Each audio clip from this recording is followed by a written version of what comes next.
आइए smart board पर एक और हलवा एंड हिट क्वेश्चंस को देखते हैं जो परीक्षा दृष्टिकोण से काफी महत्वपूर्ण है। बोर्ड ने इसे लगातार 2021, 2022, 2020 एवं 2019 सभी वर्षों में पूछा है।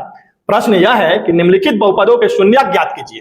दैट मींस की जीरोज की बात हो रही है, जो कि सभी के सभी ये द्विघातीय बहुपद की क्वाड्रेटिक पॉलिनोमियल के उदाहरण है। आप सभी जानते हैं कि जितना डिग्री का कोई बहुपद होता है उतने ही उसके शून्यक होते हैं। जाहिर सी बात है, इसके दो शून्यक होंगे।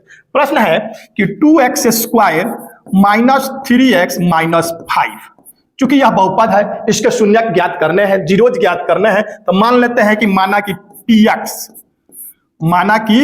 px दैट मींस की polynomial of x is equal to 2x square minus 3x minus 5। स्पष्ट है, x चर है इसलिए यहां मैंने px लिखा। अगर m चर में रहता बहुपद हम pm लिखते, पॉलिनोमियल ऑफ m। अब जीरोज निकालने के लिए, शून्य ज्ञात करने के लिए px must be zero, that means की पॉलिनोमियल को शून्य के बराबर होना चाहिए।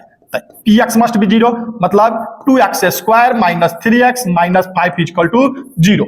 अब इसका हम गुणनखंड ज्ञात करते हैं। तो आप जानते हैं कि फर्स्ट टर्म हम लास्ट टर्म दैट मींस की कांस्टेंट टर्म को आपस में मल्टीप्लाई करते हैं और मिडिल टर्म स्प्लिटिंग मेथड से इसे हल करते हैं। मध्य पद को दो पार्ट में तोड़कर हल करते हैं। तो 5 2 जा 10 हो गए, गुना करने पर 10 और घटाने पर 3। ऐसा इसलिए कि कांस्टेंट टर्म के आगे माइनस चिन्ह अगर रहेगा तो घटाने पर बीच के बराबर, प्लस चिन्ह रहेगा तो जोड़ने पर बीच के बराबर।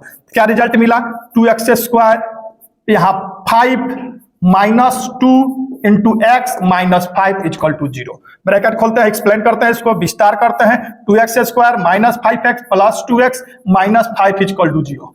कॉमन लेते हैं, क्या कॉमन मिलेगा हमारा? तो कॉमन हो जाएगा हमारा यहाँ पर x, तो 2x माइनस 5 प्लस 1 कॉमन हो जाएगा, तो 2x minus 5 is equal to zero. अब इसको फैक्टर के रूप में लिखते हैं, शॉर्ट में लाते हैं, तो 2x minus 5 into x plus 1 is equal to zero. यह आंसर नहीं हुआ। अब इसके जीरोज निकालते हैं, इक्वेट करते हैं पार्टिकुलर टर्म्स को जीरो के बराबर, कि यदि यानी if 2x minus 5 is equal to zero, इसलिए x इक्वल टू आप निकालेंगे 5/2 आ जाएगा। इस या x plus 1 is equal to zero, इसलिए x बराबर माइनस 1।